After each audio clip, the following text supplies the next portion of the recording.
Hi,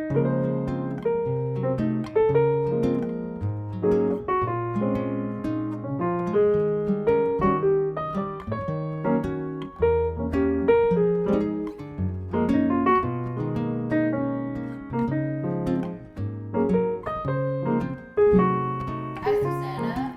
Hi, Yi-Chun. Thanks for being here. It's so great to be here.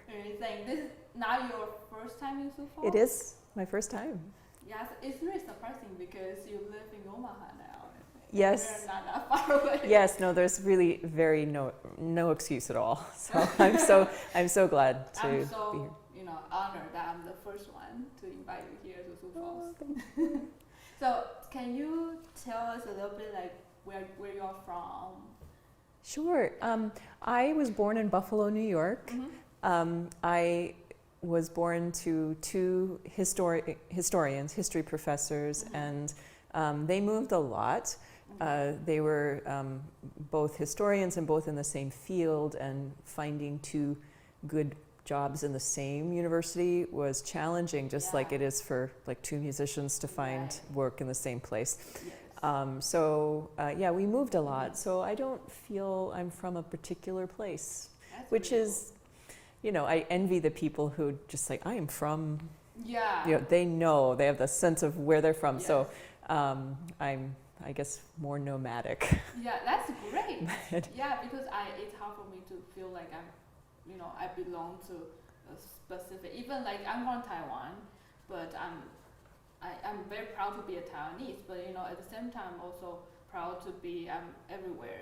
I have traveled to different places, meet different people, and yeah, I don't know. It's a very interesting. Yeah, Yeah. it's a different mentality. I talk about this with my husband a lot because he's from a very specific place where his family has been for hundreds and hundreds of years, Right. back in Europe, and so yeah, we have a kind of a different view of the world and of life and of roots and things like that. So when I was 7, we moved to Bloomington, Indiana, which was, in retrospect, an extremely fortuitous circumstance because I was a very musical child, and suddenly I found myself in this sort of musical mecca.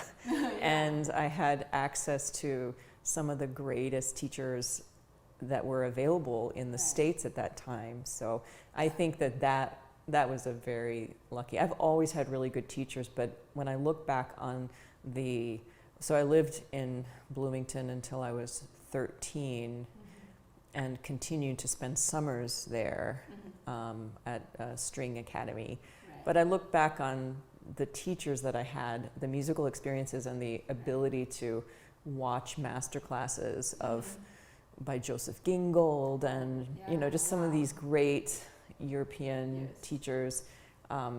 It's a really fortunate experience. I mean, my parents couldn't have planned it better, even though it wasn't planned. It's meant to happen. I guess so. It's so cool. Yeah. I can't imagine. I'm jealous. I really, I was just really lucky. I mean, there are great teachers everywhere, but I mean, I feel I was able to start the violin with a Suzuki pedagogue named Mimi Zweig, and and I was in the children's choir. We were learning solfege and singing in the operas for the college, and it was like this sort of real immersion into that world. So I think I was just absorbing. I was breathing in really musical air. The sponge. Yes. It absorbs Yes. everything. Yes. Yeah. So did you choose the violin to be your love of life? I did. So my mother would say before I was out of the crib, I would sing, and I would sing in tune and on, so she knew I was musical. She's like, what do I do with this child who has this ear and is imitating what and so when I was 5, I started on Suzuki piano. And by the time we moved to Bloomington, my younger brother was started on the violin to do something different from his sister. And I was sitting in those classes and I was watching him play with all these other little kids playing violin, and I thought, hang on, how come he gets to do that and I just have to sit by myself at the piano? And I really wanted to be able to play with other people. And so I begged my parents to let me take violin, and they said, well, you can't just quit the piano. And so I'll do both. So I did both for 8 years. Nice. And and then when I reached a point in high school where there was too much homework to manage violin and piano and homework, it really wasn't a difficult decision.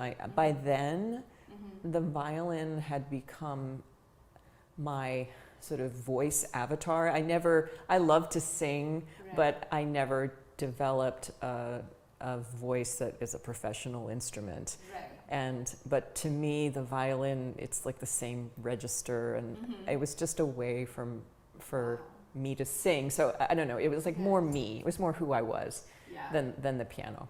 So you had a strong identity, like you identify yourself as a violinist when you were actually quite young. I think so, or at least that the violin was my voice. I don't know. I think I actually resisted being a violinist, but I knew that I couldn't help but make music, and the violin was the medium that I could do it most effectively. Wow, yeah. That's awesome. You know. Because a lot of people at that age are still like exploring and trying to find. I definitely was exploring, and and I didn't think I was necessarily going to be a professional violinist, but I just felt like I was most successful at that instrument. So and you felt the bond, like that's your voice. Yes. That's your channel. And your tool. and we're so lucky to play instruments that can imitate the voice. Yes. I think it's so lyrical. Yeah. And that's, I think, I really love that about the instrument. Yeah, I can totally see, because in your playing, it's just so vocal. Thank you. And it's so awesome. And I mean, because we met at the Baroque festival, right? Yes. And that's why I was like, I wonder what she would play like, in normal setting, right? With other the modern version. The modern version. Yeah.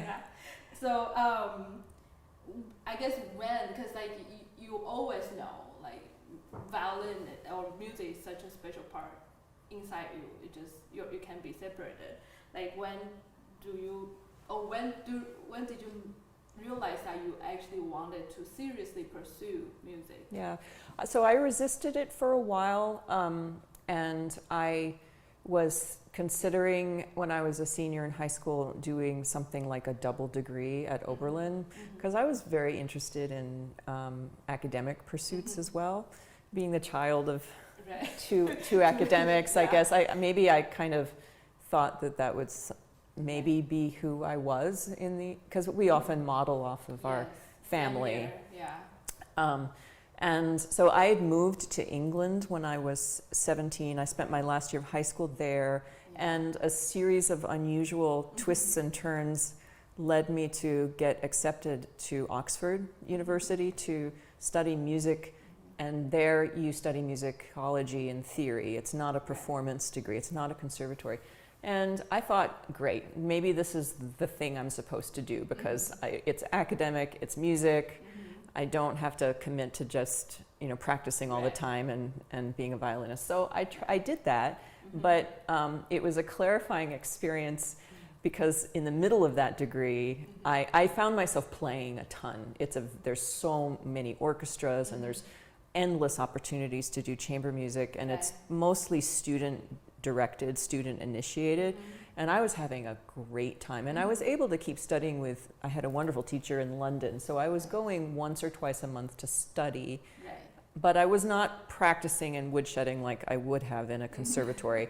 But anyway, in the middle of that degree, I just remember sitting in the library with a pile of books and knowing that it's going to take like day after day after day of research to write a paper, and how that made me feel in my spirit versus how I felt whenever I had a rehearsal.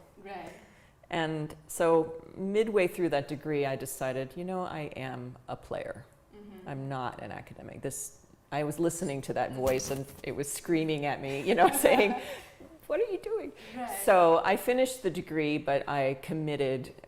So I guess I was maybe 20 or 21 where I decided I'm going to go for this. Right. And so then I spent 1 year after Oxford at the Guildhall School with my teacher, just doing kind of it was called Advanced Solo Studies. It was really just a lesson every week. Right. And just you could, playing. yes, it was just kind of, and I viewed that as my catch up year. Like I had a lot to catch up from not being at a conservatory. Yeah. And then after that, I went to New England Conservatory for my master's. And so I would say that I was late to commit, but I think once I did commit, I really knew that I'd really made an intentional decision to do it. Right. So. Yeah, it always takes us to make that call. Otherwise we will never fully commit to something. Yeah, and I've known students, as I'm sure you have in conservatory, who have just gone straight through, and then often they have a crisis. Like, do I really like this? Do I really want to be doing this? Is this all that, you know? Yeah. So I do think it's important to learn who you are. Right. And chamber, I mean, you're such a chamber musician. And from your story, you say you wanted to play with people when you were, you just want, that's how you started your violin, right? Yeah. So I guess what is chamber music to you? Or why is it so special? And collaborating with other people. Yeah, I mean, to me, it's the highest pinnacle of what we do, and it is a very steep pinnacle, but it's communication and connection at the highest level possible, without words. Right. I had an epiphany when I was 14 and I was at the String Academy with Mimi Zweig at the university, and I was in a string quartet, and we were being coached by the fine arts quartet cellist named Wolfgang Laufer. And the cellist in that quartet was a total screw up, and he never showed up on time, and one day he didn't show up at all. Oh, wow. And so Wolfgang Laufer, God bless him, he took out his cello and he sat in with the group, and we had been working on the first movement of Schubert's Rosamunde Quartet, the A minor, and he said, let's read the second movement. And we sat there, I was playing second violin, and he had this incredible way of being sort of outside of his instrument, connecting to all of us, and he was pulling us up by our bootstraps to a whole new level of listening, reacting, communicating through the music that Schubert had written. And it was that moment. It was the aha moment of, wow, this is what I want. I want this. Yes. And I don't know how to get this and what path it takes to do this, but this is, I mean, that was just so exciting to be able to journey with a composer and allow them to take you emotionally to these places and communicate with these other musicians. Yeah. It was just thrilling to me, and I've been chasing that ever since. For decades I've been chasing that. Awesome. Yeah. And right now you are the influencer too. Like you play with younger folks. I try. You try to uplift them. That's like a good cycle. I try. Yeah. That's awesome. Yeah, like it's like that inspiration that your blood bubbling. That's crazy. And so you have worked with so many people, like including that. Yes, that was right. Yeah. And so what do you have any story, one or two, probably not too many, I know you have so many, memorable moment, or just any story you want to share? I think I'll share this story with you. When I was concertmaster, before Omaha, I was concertmaster in the Memphis Symphony. Right. And we were doing a pretty big program where I was playing Scheherazade.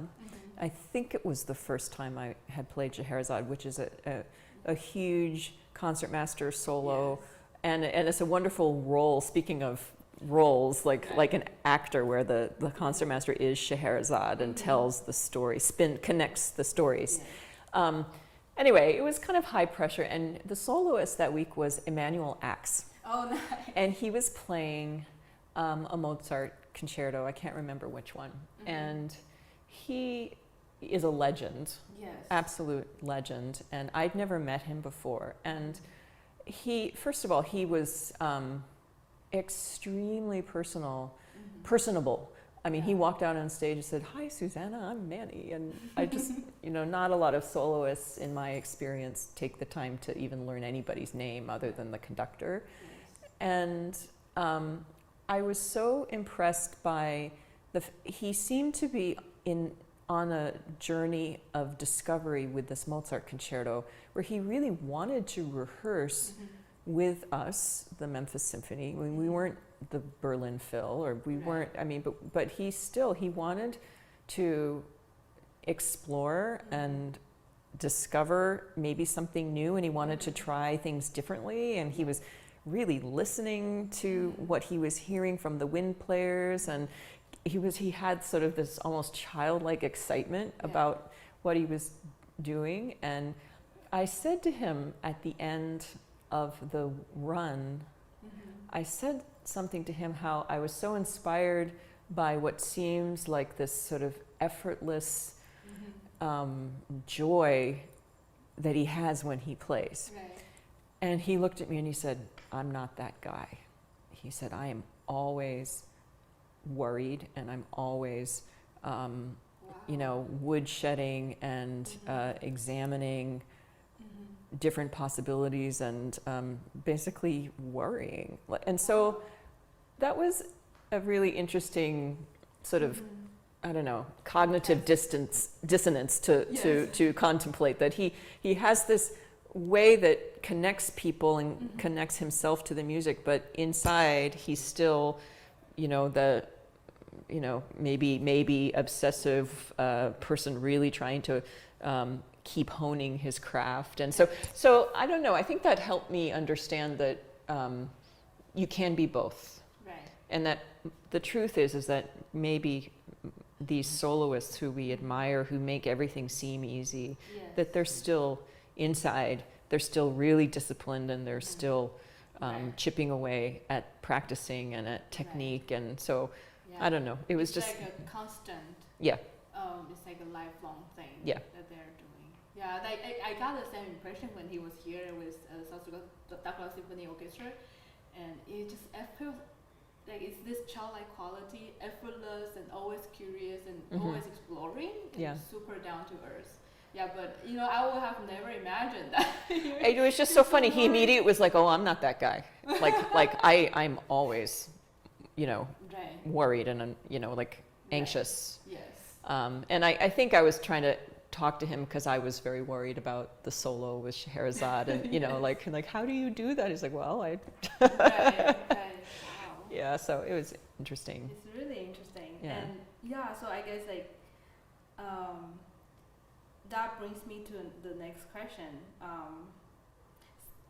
With having so much experience with so many different types of musicians, including Manny, and so many world famous conductors or instrumentalists and vocalists. And what, in your opinion, what are some key things you think that contribute to a rewarding and fun collaboration, just from your experience, or key traits the artists have?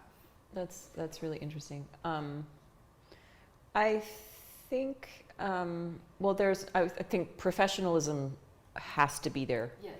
Right, just like professional respect, preparation, where everybody is honoring this code of, we know our music, we know, and we respect each other, and I mean professionalism for sure, and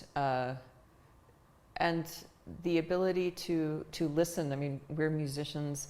One would think we're we're great listeners, but I mean, listening is hard Yeah. for our species. It It's is really hard, and it's like it's a muscle that needs to be exercised Yes. all the time. Yeah. So. Yeah. So the more we practice, the more we work with other people. Mhm. You know.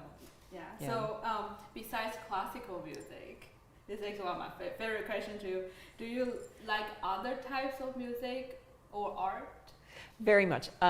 I find myself watered artistically, like nourished artistically, I think more from, like, I love going to museums, visual art. I mean, if any city that I'm in, Yes.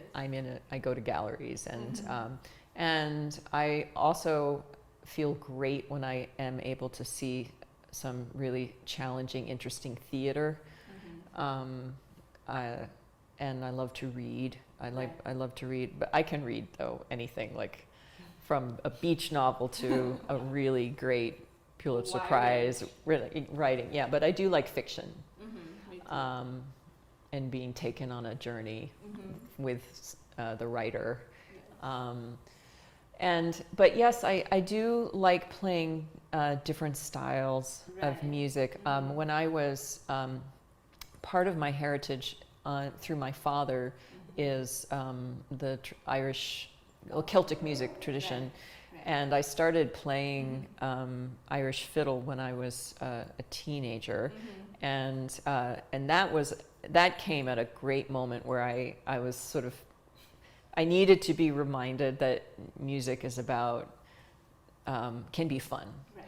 I needed to be reminded that music can be fun because as professionals, we spend so much time critiquing ourselves and playing pieces that are hard, and when you're young, you're working on pieces that are slightly out of reach. You're really trying to always grapple with something, because I mean, many things did not come easy for me technically, and so I don't know, there's something so earthy and visceral and human about folk music and it's not technically challenging in the way that trying to play unaccompanied Bach is. So I think that's been more than a hobby, but for me to play that music. And then through that music, I have explored some other like Eastern European styles of Sephardic styles of playing, like some different styles. So I really, really love world music, like world ethnic music. I'm fascinated by all of it. Yeah, it's great because like there shouldn't be, divisions anyways. Like we shouldn't put ourselves in a box. If you want to explore, then our music would be more colorful. Definitely. And before I started playing Irish music, the thing that got me so energized as a kid was Bartók's music. Oh, nice. Because Bartók is one of these composers that you can grow up with, because he did some very simple transcriptions of Eastern European folk music for piano and then violin, and then there's things that get harder and harder and harder. And so I don't know, after playing Suzuki music for years, suddenly my piano teacher gave me his, I think they were called like children's albums or something. Like and I was like, like, I love this. So fun. So to me, it actually, my journey of loving folk music came from, Hungarian folk music and stuff. Awesome. So, but I do think it helps with, all music has this element to it. Yes. And I still remember you told me like 5 years ago when we met about like how you would sneak out when you were in London. Oh yeah. You would sneak out and just to jam with bands. Yes. Like folk bands, right? Yes, it was. They were sessions, Irish music sessions in. Yeah. Yeah. I just found you super cool. I was like, wow. Oh, well. Yeah, that's awesome. And then you are also, I guess, like you just love different types. So like you are also into Baroque, you play with Apollo's Fire. Yeah. So we met because I was going down that rabbit hole of playing on period instruments, and that I don't know, it continues to be an exciting and challenging journey. I spent, met a lot of my career playing some of that repertoire on modern instruments and not always feeling satisfied that I'd gotten it, or or that the group was really getting it. And so I am finding that journey playing with a historical performance very exciting way to approach some music that's familiar, and it's also allowing me to play more music than modern orchestras typically get to do. Yes. I'm really enjoying learning more about 17th century music, which is wild. Yeah, really wild. Yeah. So it's just been an exciting kind of mid-career exploration. Yeah, that's super cool because it's the same for me because of that festival we met. I noticed that how crazy actually early music can be, and they're so inventive, those composers, and it's just so different than the stereotype that we receive nowadays about Baroque music. Boring. Oh, and to the contrary. And when you're playing on gut strings, they can take it. Like you can really play with you can rock it. Major energy to create a bigger dynamic range. And it's very satisfying. Yes, I totally agree. Yeah. So things you have, I feel like we have heard all the cool stories you just told us. Is there anything you would any advice, I guess, you could give the younger musicians nowadays, to encourage them to try or to do when they experience crisis, they love music but they are confused, or when they are trying to ignite their fire or connection with music, but they don't know what to do, because we have all experienced that. Do you have any encouraging words? Yeah, I do have a few thoughts from the vantage point that I'm at now. I think it's really important to do whatever you can to expose yourself to people who are better than you. And to really be challenged by your peers. And often, if we're not living in a big urban center like Chicago or New York or Boston, many young students don't really have that unless they go away to a music festival in the summer. And I just urge everybody to do that, because it's really important to not be the big fish in the small pond. I mean, to keep going to bigger and bigger ponds. And what will happen is there'll be a feeling of discomfort and challenge, and it will force you to question. But we need those moments growing up where we are like, oh, I can't do that yet. Am I ever going to do that? Well, I want to try to do that. Or maybe it's, no, that I'm just not as into it. I mean, you need those moments to figure out who you are. So I would definitely advise just continuously challenging yourself, not stay in a small bubble if possible. And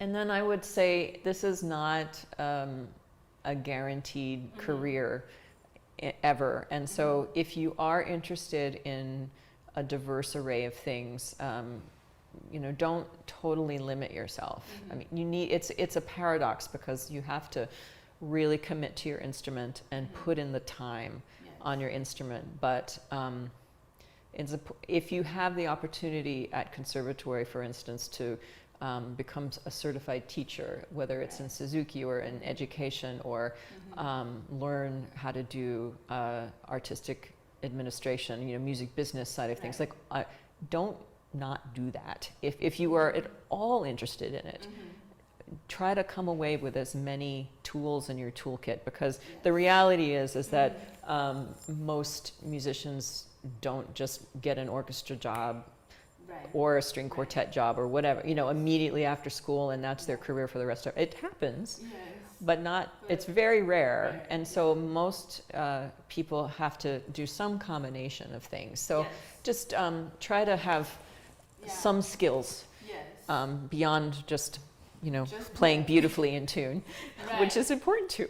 I think that's a very practical tip, because a lot of people, they idealize. I mean, this is a very, you know, music industry is a very crazy industry, and we are basically, it looks like we're living our dreams, but we still need to have some kind of relationship, you know, to check with reality, you know, constantly, to make sure we can still, you know, make it work. Yeah, but it's really an honor to have you here, and you know, we can go on and on for another 30 minutes. I think we could. Or like for a whole day. I'd like to ask you questions. I know, maybe next time you can interview me. Okay. Sounds good. That's a deal. Okay. Thank you, Susanna. Thank you, Yi-Chun. Thanks. Bye. Bye.